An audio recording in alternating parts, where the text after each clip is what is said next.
how we gauge our life. And the reason for that is that our perception of time is directly linked to the neurochemical states that control mood, stress, happiness, excitement, and of course, it frames the way in which we evaluate our past. It frames our present, whether or not we think we are on track or off track, and it frames our sense of the future. So let's talk about time perception. And the most fundamental aspect of time perception is something called entrainment. Entrainment is the way in which your internal processes, your biology and your psychology, are linked to some external thing.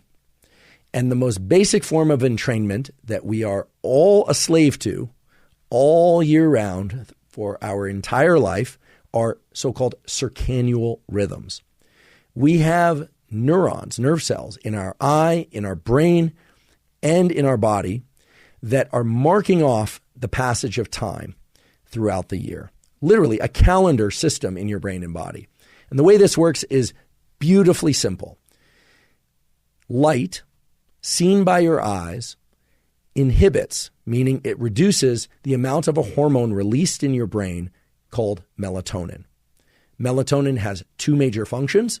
One function is to make you sleepy at night, and the other is to regulate some of the other hormones of the body, in particular testosterone and estrogen. Throughout the year, depending on where you live, day length varies. And as a consequence, the amount of light from the sun that is available to you varies. So when days are long, the amount of melatonin in your brain and body that's released tends to be less.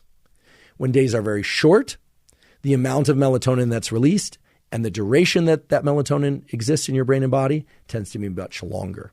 So melatonin correlates with day length. And if we are viewing more light, we have less melatonin. We view less light, we have more melatonin.